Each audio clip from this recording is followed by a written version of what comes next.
of a shot of winning. We can beat anybody in the world, and I think we're going to win next Sunday.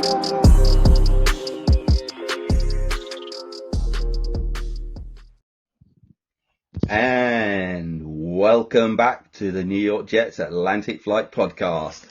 I'm your host, Gus, and my co-host, as usual, is Daniel from sunny Florida, and I'm in a windswept UK. I know which side of the pond I would prefer to be on. Daniel, how you doing? I'm doing very well, Gus. Unfortunately for me, I'm missing the snowstorm up in New York, but that's okay. Yeah, I can tell. It's nice and wonderful down here in South Florida. And for all of you that want to come down here on holiday, come on over. The water is just fine. Ah, Jesus, right. Where the water here is like going sideways with an 80-mile-an-hour wind. So we've got another storm here in the UK. So I'm hoping we don't get a power cut. The Thames must be really terrible this time of year. So, hey, I don't want you to get swept up. No, I'm not that far south. Okay. Anyway, brother, we have some more discussion. We briefly touched last week on a certain quarterback for a certain team that plays in green and white in Gotham. There's been some developments this week, and it is none other than Aaron Rodgers, and we will call this Should He Stay or Should He Go? Clash references for all you kids out there. Part deux. We are we talked briefly about this off air.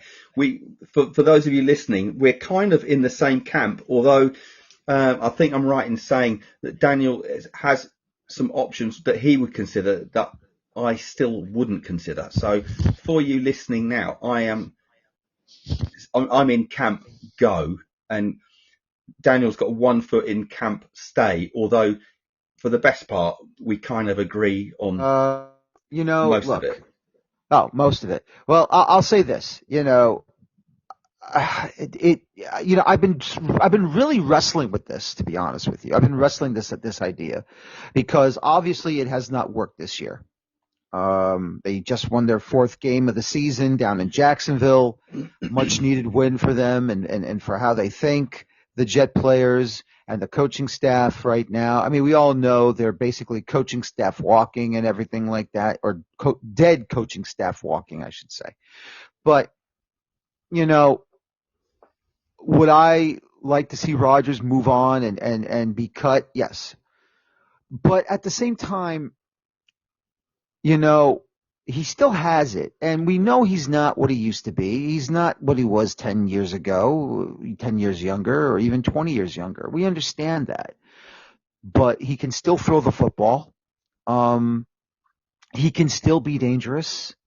And, you see the connection he has with Davante Adams. It's there still.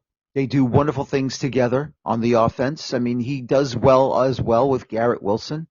The offensive line has actually been very cohesive these last several games. I mean, obviously Tyron Smith is no longer going to be on the offensive line. Olu Fashanu has now basically taken hold of the left tackle position. Vera Tucker's doing very well as a left guard. Tipman's doing very well as a center. Josh Simpson has absolutely been solid as a right guard. Now, the truth is, even though Morgan Moses has done very well as a right tackle, but the truth is, I think that's where the Jets need to really pay attention to in the draft, is solidify that offensive line. The only issues that on the offense is, gotta secure the ball, gotta make those grabs whenever Aaron Rodgers throws it. And at the same time, for the offensive line, make better holes to let your running backs get through. And so all I'm saying is that, do I think they should cut him? Yes. But what if maybe if you keep him and, bring it back to Rodgers for 2025? I mean, there's a possibility maybe things do get better and that maybe they make the playoffs. Because I don't see this team as a Super Bowl contender right now. I don't. And I never have. I've always said, make the playoffs, go on a run, and let's see what this team can really do. And as of right now, because of the past tinkerings of one former general manager in Joe Douglas. He destroyed the offensive line. He destroyed the defense by getting rid of two important run-stuffing blockers in John Franklin Myers and Quentin Jefferson just to bring in Hassan Reddick.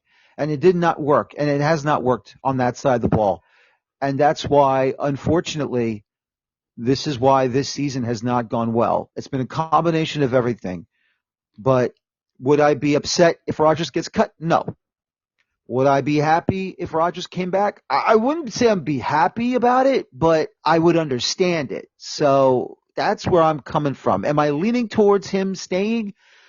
Yeah, I kind of am a little bit, but I can understand why you would say get rid of him now, which I wouldn't be opposed to, but, I would understand it. Mm-hmm.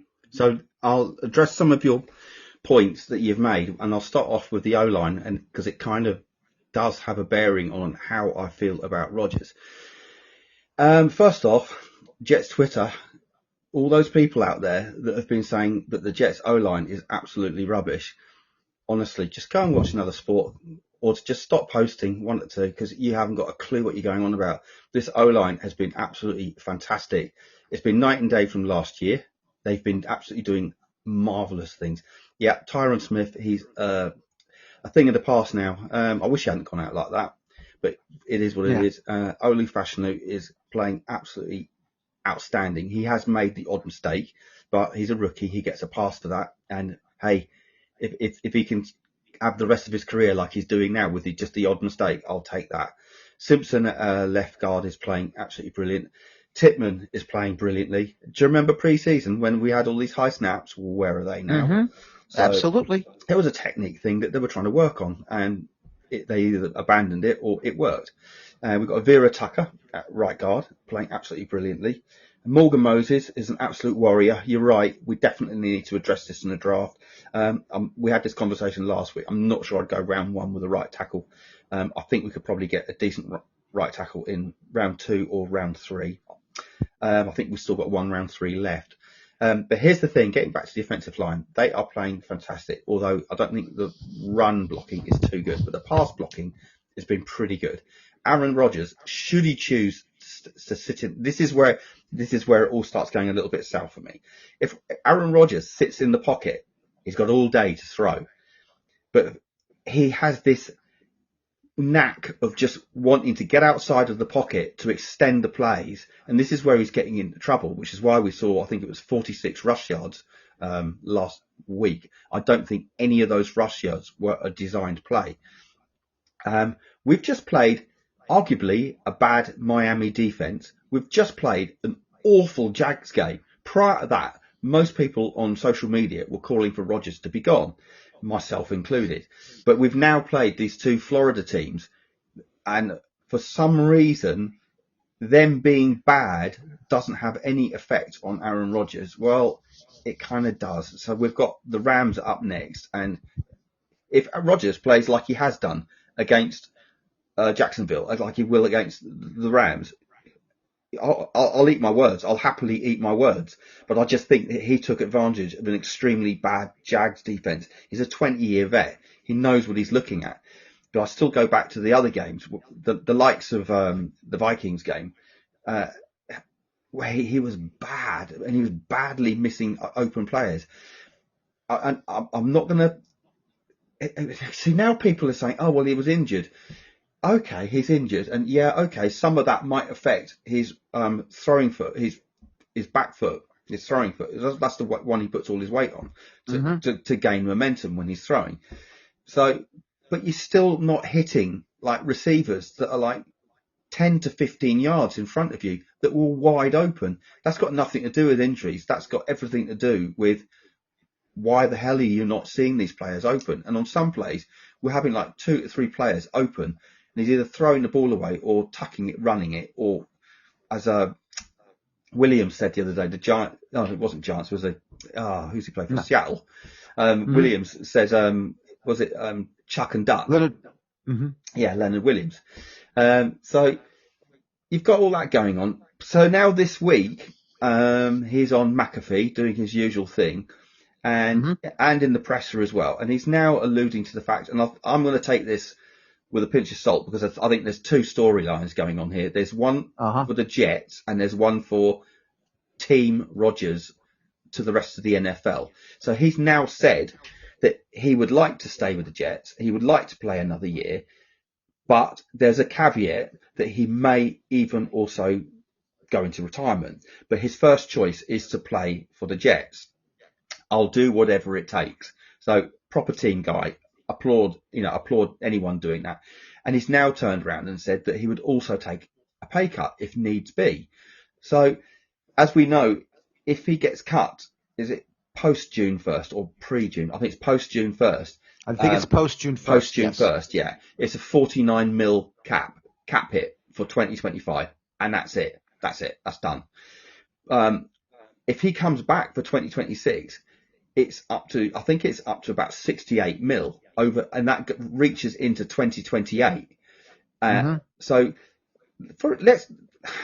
going to circle back again. I love saying this, don't I? Circle back. So the first year we got Rodgers, he goes down. First game, 4 snaps, bang. That season is a wash. So we don't actually know what we've got in Rodgers. We don't know. So this is the second. So that was the first year of an all-in year. So then that was scrapped. Then we've come back in the second year for another all-in year. So as far as I was concerned, the first all-in year, I said, no, this isn't going to work. We're not ready for it. But we could be ready for it in year 2. Rodgers comes back. We are more ready, a better team this year than we were the previous year. But in my opinion, I think you alluded to this. We are still not ready for a Super Bowl run. No, and I don't think so. No, and what I've seen from Rodgers absolutely convinces me that even if he came back next year, even if we did somehow win a wild card, we're not going to win the division, but if we somehow squeaked in with a wild card, I think we'd be out first round. I honestly think that if Rodgers comes back next year, you're looking at a total of between 5 to 7 wins next year. It isn't going to be easy. He's going to be another year older. And he, like I say, these misses that he's doing, the way that he's playing, he's not even, I hate to say this, but I think he's borderline an average quarterback, maybe even less than an average quarterback. So for all these reasons, I don't want him back for 2025, because 2025 is a year where we should be looking to draft a few more extra pieces and then get our quarterback in for the future in 2026. Only problem there is we're now going into the situation of drafting a quarterback and then hoping they're going to hit the ground running.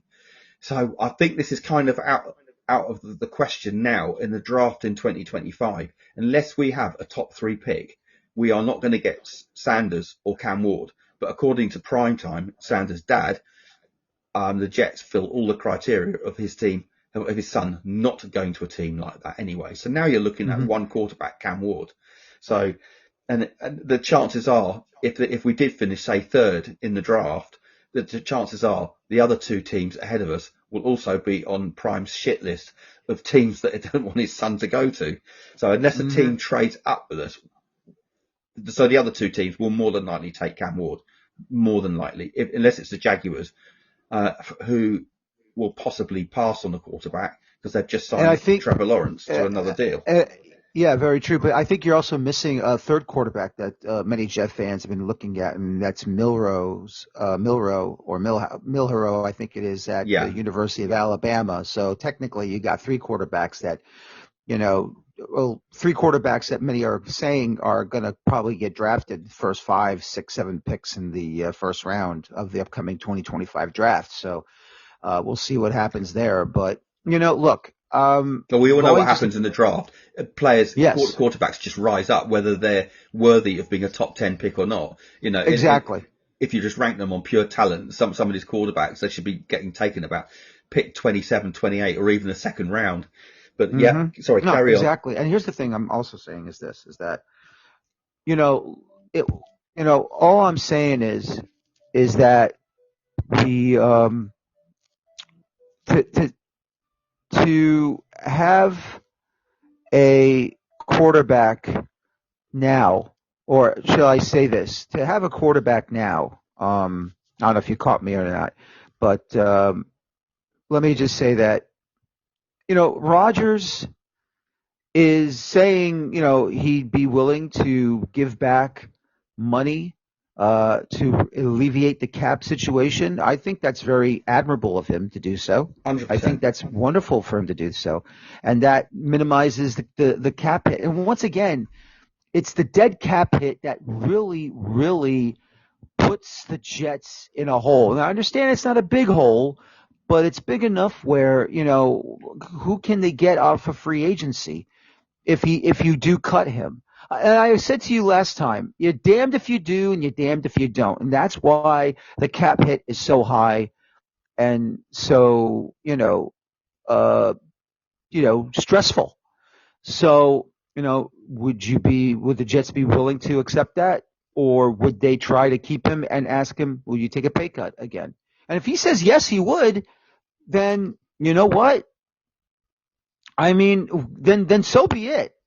I mean, like I said before, the big thing is, and I see this all the time as well, whether it's U Stadium or other Jet fans, they're saying and they talking it like it's gospel, like, well, who are we going to trade?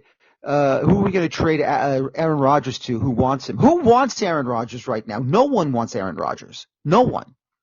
No NFL team is going to hire Aaron Rodgers to be their starting quarterback or to be a backup quarterback because he does not want to be a backup quarterback. He wants to be a starter. Mm-hmm. No one in the NFL is going to have him. The only way he returns to the NFL after he retires is as a quarterback's coach, if he wants to do that. Do you even think he wants to be a mentor? No, I don't. He's right never now, wanted to be a mentor. Honestly, no. I think he doesn't mind having conversations. Mm-hmm. Yeah. But mentoring is a different animal. So all I can say is this. If he wants to mentor, good for him. Because maybe he's starting to realize that, and maybe he will change his mind. But in reality, I don't think so. I think he just wants to play again for another year. And if it doesn't work out after one more year, then he gets to retire. Or if he feels like that's it, maybe nobody wants me anymore, I'll retire right now. We'll have to wait and see what's going to happen. We still have 3 games left in this season. The Rams this coming Sunday, the following Sunday in Buffalo in Western New York before the New Year comes. And then when the New Year comes, the Miami Dolphins come up to play the Jets at MetLife in the New Year. So until then, look, until we find out who the new general manager is, until we find out who the next head coach is for this team, we really don't know what's going to happen. I mean, the easy thing is, they're going to say, Aaron, we're going to move on from you. But if they feel they can turn things around, and if Aaron Rodgers can also say, look, I'm willing to try a new offensive scheme and change things up the way I've been playing for a long, long time, then you know what, fine. Because I'll be honest with you right now. If I had Aaron Rodgers here in front of me, I would say this, Aaron, we respect you, and you've done a great job all these years as a starting quarterback in the National Football League. But I think it's time for you. If you want to stay on this team, how about we try and do something a little different here? If you want to incorporate different things but still play the West Coast offense, then that's fine by me. But he has to at least relent a little bit and just admit that he's got to change things up. Yeah. Mm-hmm. But God, I'm trying to remember his name. Salah was trying to bring in an offensive coordinator, but just before he got fired. Oh my goodness! Was it? He was Todd Downing. Todd Downing. He wanted to switch play callers to give it to Todd Downing. And before that, I think it was Callahan. Was he not trying to bring him? Oh my God, who was it? Might have been. It might have been. It doesn't matter who it was, but Salah was trying to bring someone in. Now I can't believe after what Rodgers has said about Salah he liked Salah and wanted to play for Salah. He liked Joe Douglas and wanted to play for Joe Douglas.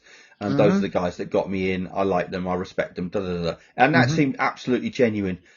I've seen the interview and I heard him talking, and I was looking at his body language, and he looks absolutely genuine when he's saying it. So I just look at that and thinking, well, if you were talking to Salah and then Bob Salah's turned around and said, listen, I know that we're struggling offensively. for whatever's going on with Hackett, look, I want to bring this other guy in. Are you on board with it? Rodgers most definitely said, yeah, I'm on board with it. Let it go. So I don't see any problem with Rodgers having, and this is where I was at the beginning of the season. I'm now gone back to where I was at the beginning of the season. You've got Hackett, who's absolutely awful. Sean Payton had Hackett's number, and we all threw Sean Payton under the bus and said how he didn't know what he was talking about. But it turns out that he did. Mm-hmm. No, he did, and that's fine. Listen, look. Let me just say this: I don't have a problem with Sean Payton, saying how he knew how bad Nathaniel Hackett is, as not just as a head coach, but as an offensive coordinator and a play caller. But the truth is that what he did was he said it out loud. He said it to the media.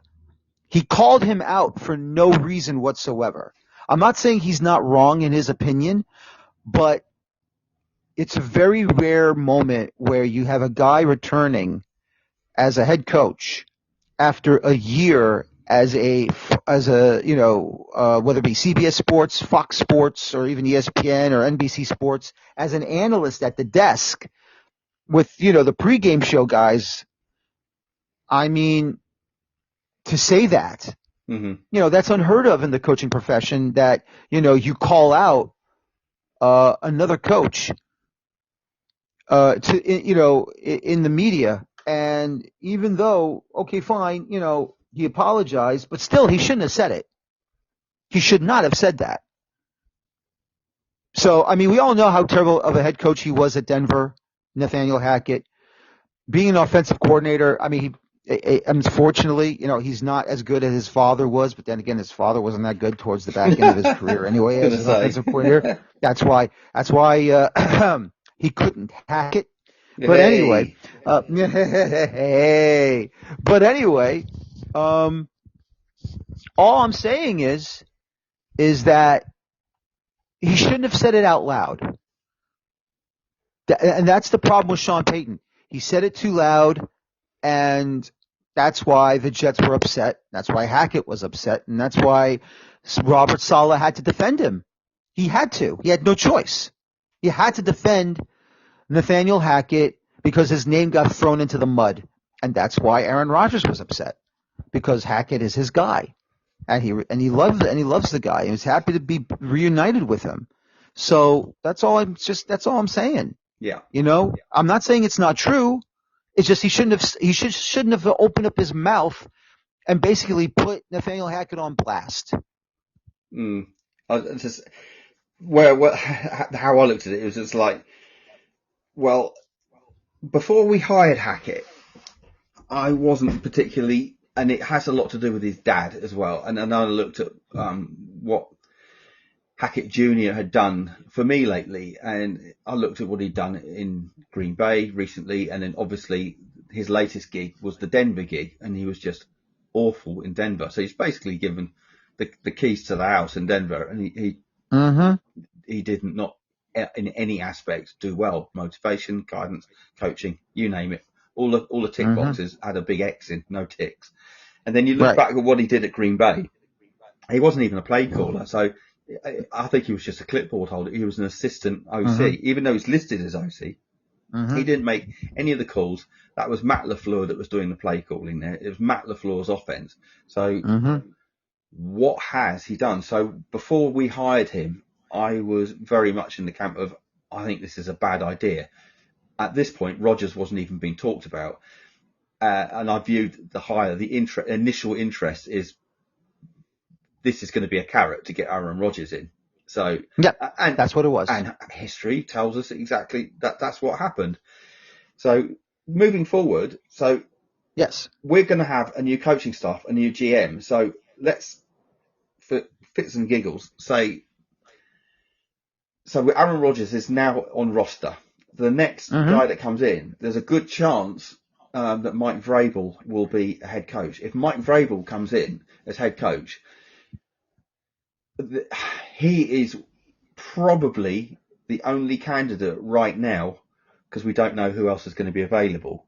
He's the only candidate that's got previous head coaching experience that seems to have that kind of backbone needed to rein a player in like Aaron Rodgers if Aaron Rodgers stayed.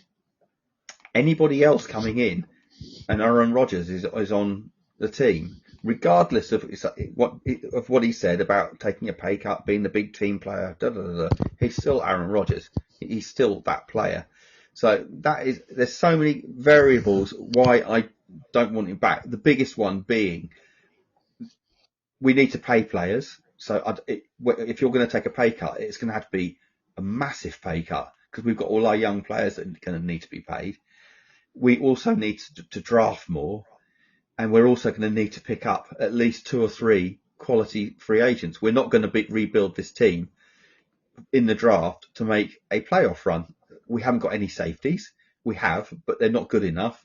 We could probably use another linebacker. We could probably use 2 defensive linemen, edge and DT. As I say, the safeties. We need a right tackle. We need a quarterback. So we're not going to do all of this by the draft. So, and I know the cap goes up every year, but I just can't help but think the right move, can I just put this out here? It's not that I don't like Rodgers. I do like Aaron Rodgers. I think he's been an absolutely amazing player. And anyone that doesn't like Aaron Rodgers, as a Jet, that's one thing. But as a player, he's earned his stripes and he will go to the Hall of Fame, and deservedly so. He is an immense player, and I'm thrilled that I actually got to see him play. Even though we lost, I still got to see him play over in London, which was absolutely amazing. And when I was watching him, I was just like, I've watched 2 Hall of Fame quarterbacks now in Brady and Rodgers, and I'm thrilled that I've watched both of them play. It's just absolutely incredible to actually witness how they operate and everything.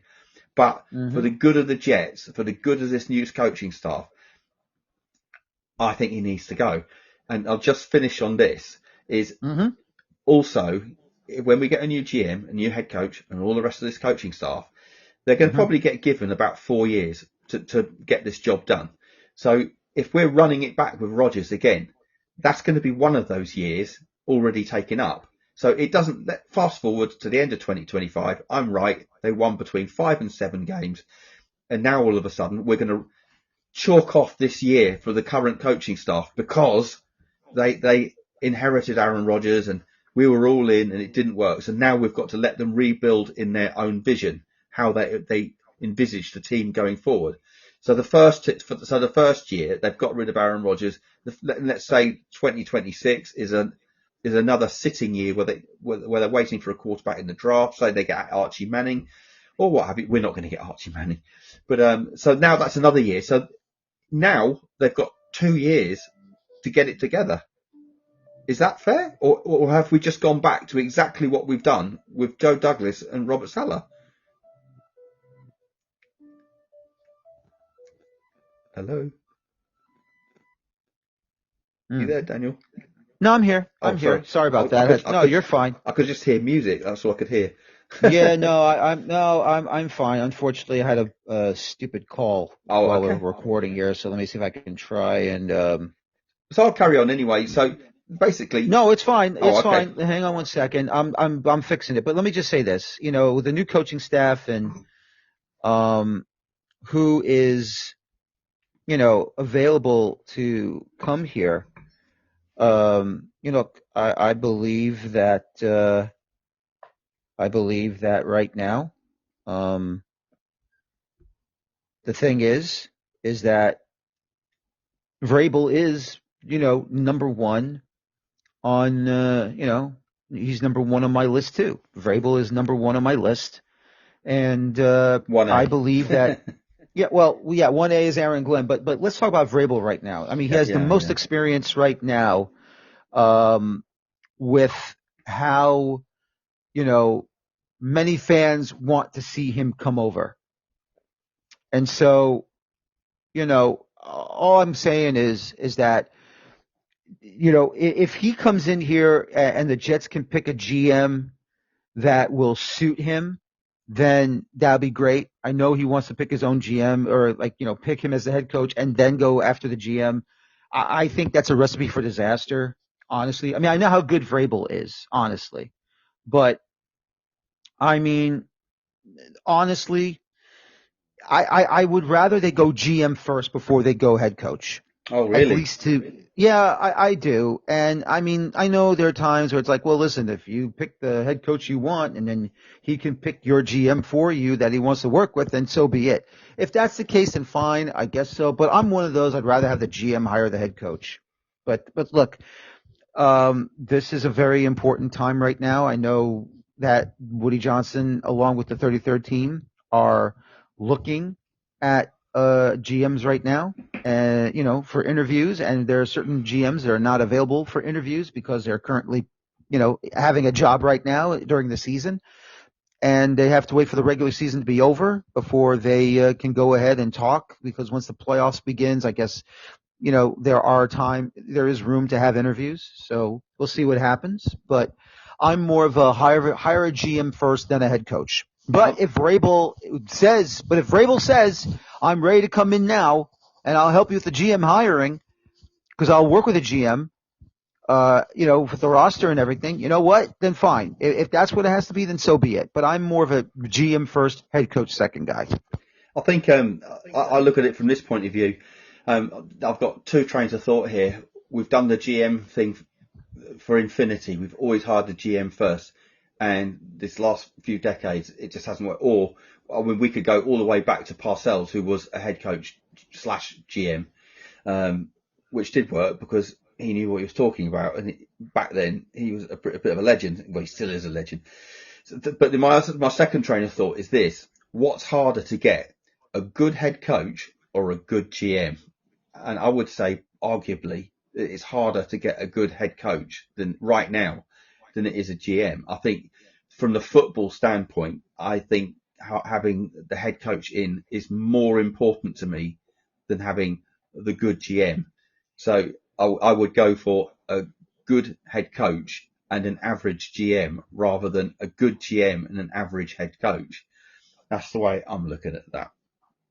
No, and I understand. I understand where you're coming from. I mean, look, it's very important that you get the right guy to manage these athletes, to manage these men, to go and battle for basically 60 minutes, 4 quarters, and to win the game because, it takes a lot out of these men to battle and challenge, against the opposition every single week in the NFL, with the exception of the bye week, of course. But still, though, it's a situation where you got to find the right man to lead these men and have a great game plan each and every week. So as of right now, all I can say is this. If they get Vrabel first before a GM and he decides to say, this is the guy I want to work with, then fine, so be it. But, if they can get a great GM and then the GM can hire Vrabel, then that would be great as well. But we'll see what happens. And in other news, got to just mention this because it's just like we said this the other week. It's just like every week now. There's just something. There's more ridiculous stories coming out. We've had the Zach Rosenblatt, Diana Rossini thing, and we were saying this off air, and we both agree with this. All of those things that Rossini said were probably not true, but the reverse is also true. All of them might not have been true, but I think we all know that somewhere in between lies the truth. Some of it was true. So now we're hearing, so we had this rumor, because let's call it a rumor, not a story, that Brick Johnson, Woody's son, was involved in business decisions. Now we're hearing that Jerry Jeudy didn't become a player simply because his Madden rating wasn't high enough.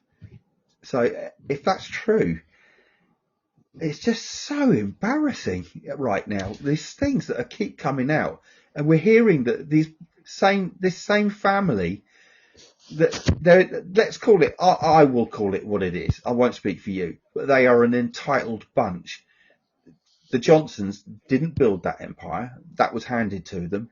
They didn't build any businesses. That was handed to them. Every business decision they make, they get advised for it. Whether or not they take those decisions or not is another thing.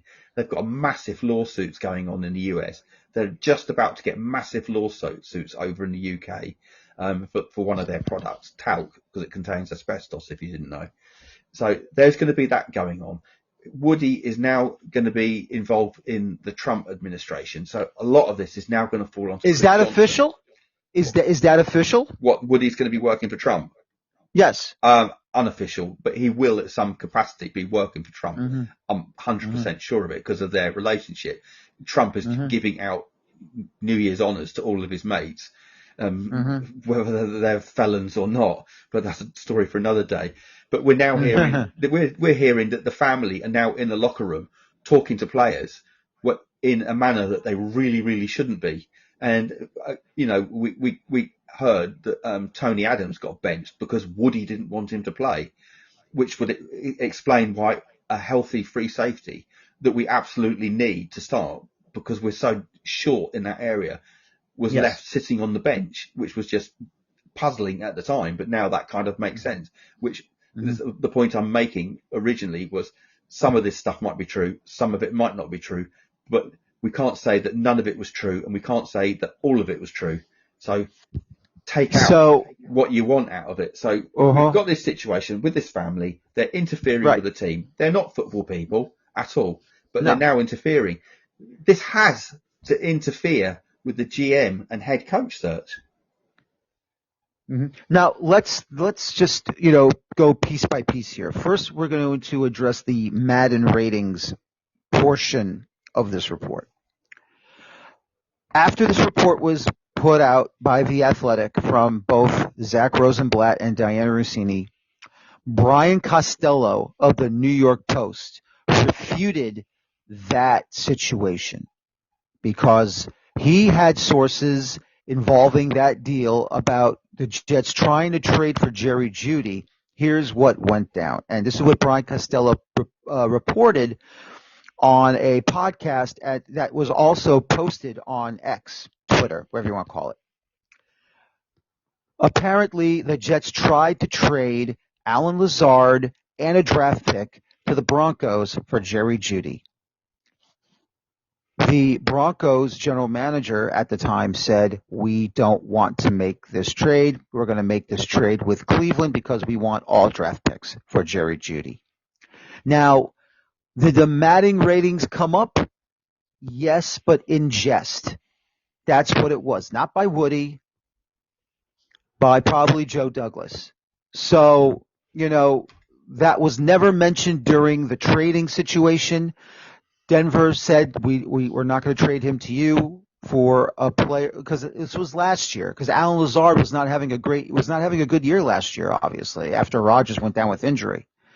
So that's the real thing. It was not that Woody's not going to veto a trade because of someone's made up Madden ratings on a video game on the computer or on a Xbox or PlayStation. That is equivocally false. So I want to give Brian Costello of the New York Post a lot of credit for finding out about that situation and really just saying that part of the article of The Athletic is not true. So I want to say thank you to Brian Costello for that. Wow. Now, giving thanks to Brian Costello, that's a story in itself. Exactly. So with the other things that are going on with the sons and the wife and Woody interfering with the players and going into the locker room and acting like they own the sons walking around like they think they own the joint, which is not really them, it's their father and their uncle. The truth is they got to stay out of the locker room. They just have to stay out of the locker room. And even for Woody Johnson, and I understand this is his team, but he's got to stop interfering in this type of situation. Now, once again, the thing is this. Does Woody Johnson trust certain people? Because when Mike Tannenbaum was the general manager working for the Jets, he says Woody Johnson never interfered in any of their business. Now, things have changed since the days of, no longer having Bill Parcells at the Jets when Leon Hess passed away, Bill Belichick quitting the Jets head coaching job when Bill Parcells originally retired. Then, of course, you had Herman Edwards coming in. There was no interfering there, no interference from Woody Johnson at all. But I mean, things can change, He's getting and older, and he's probably getting more impatient. Yep, exactly. And I don't blame him for being impatient, but you got to be impatient for the right reasons. And this is what I've been telling some of my friends who are Jet fans. I wish Woody Johnson would bring someone in who is A, not working in the organization, B, is not friends with him, or at least have someone like yourself, Gus, maybe me, maybe, a regular person who's a Jet fan saying, I'd like to hire you to help me if I should should I get advice from you? Should I fire him? Should I not fire him? Fire the head coach, fire the GM, not fire, what should I be should I be doing this in the locker room? Should I be doing that in the locker room? And, you want a level-headed guy to at least tell Woody Johnson, this is not the time to do it. Do not do this. Leave it alone. If you have an urge of really going in there and interfering, call me first and I'll give you advice. That's what he needs. Yeah. He needs somebody to tell him to stop. Don't do it. You do it, you'll be major consequences. But I was talking to someone the other day, and they're writing what they're saying, and I just said, well, isn't that the worst time for this to happen? And what he said was, Woody doesn't interfere until things start going south. And my thought to that is, well, isn't that the time when you absolutely don't need to be interfering, and you need to let the football people figure it out and work that stuff out? The last thing that they need is a loose cannon going in there, and when you're 5 games played and then firing the head coach, which has just made the situation 10 times worse. I mean, Rodgers alluded to that in the presser as well. So yeah. I don't think that there's a Jets fan alive that would say, and probably some of the ones that aren't alive, would say that Woody just needs to keep out of it. I mean, this has been happening now for decades. Woody's been getting involved, and is he a bad owner? Well, yes and no. He does put his hand in. I think he's ranked something like about 4th in owners for putting their hand in their pocket and paying players and what have you. So that's not an issue. The issue is when things start going wrong, he starts to meddle. Yeah. But if he's got busy hands, so what I'm saying before is, so if he's got lawsuits going on, or he's working for Trump as well, hopefully this is going to keep him more occupied and out of the way of the football gods. But then we're left with Chris Johnson, who hired Adam Gase. Exactly. And that's the thing. That's the thing. That's the thing I keep saying. Look, what's the lesser of the two evils? Unfortunately, it has to be Woody that has to remain as the owner here, because if he does take a position in the Trump organization, in the U.S. government, I do not trust Christopher Johnson making the proper decisions that are correct and what is needed to make this team better. I don't trust him. He did not do anything. He didn't do anything justice for us, whether it be hiring Adam Gase, hiring or being forced to bring in Joe Douglas, hiring Robert Saleh. Those three people are the fault of Christopher Johnson, not Woody. Woody already left for the UK to become our ambassador in your nation. So all I'm saying is, if you want Woody out, then the whole package has to be out. The entire family. Not Woody has to go, and then you put Christopher back in charge, because that is a major mistake that I don't want to see happen. Yeah. I couldn't agree more. It's from the top to the bottom, and the top is not good. So anyway, gosh, we've covered this again. It feels like we're banging our head against a brick wall with this. We really need. I suppose in the next 3 weeks, so the second week into January, we will find out a little bit more about who's going to be the head coach, who's going to be the GM. Who knows? Mike Vrabel, very well, because he's out of work, might get a contract in the next week or so and saying he's the next Jets head coach. You might even see him on the sideline. Who knows? This is the crazy world that we live in. You know, Exactly. if someone was to say, could it happen? I would say, yeah, absolutely. It could happen. Will it happen? Mm-hmm. I honestly don't know, but it could happen. We don't. Exactly. So we'll have to wait and see. The Jets won't is we? the most weird team in the NFL, so anything can happen. And we love it. We love it. We love the weirdness. And the weirdness is going to continue because we've got a game. I love saying this as well. We have got a 1 p.m. kickoff. That's the time football should be played, on a Sunday afternoon at 1 p.m. That's correct. The weather is going to be pretty cold. I don't know what this is in Fahrenheit, but it's -3 degrees in centigrade. So it's going to be below freezing. It's at MetLife Stadium. A little bit of background. We're playing the Rams, who are now 8-6. Their away record is okay. It's 4-3 away. The Jets at home, we are now currently 4-10, which I'm sure you don't need reminding. And unfortunately, we are 2-4 at home, so that's not looking too good. Nope. No, it's not. But hopefully they can go 4-4 or 3-4. Hopefully. So we'll see what happens.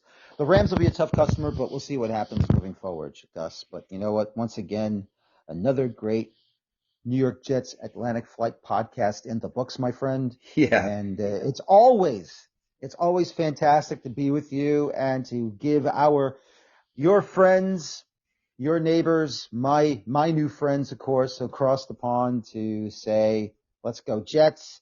And glad to give everyone our thoughts on this wonderful football team that we love so much. It is. Thank you for the kind words, Daniel. I just want to add something else as well, because in a few days' time, in actually 4 days' time, it's going to be Christmas Day.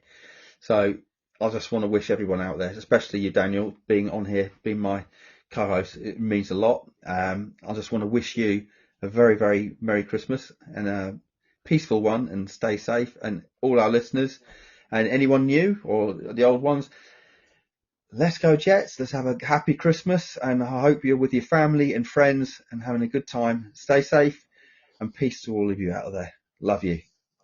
And it can't help but to finish this podcast with a go Jets. So go Jets. Go Jets. Y'all know what to say. On 3. 1, 2, 3.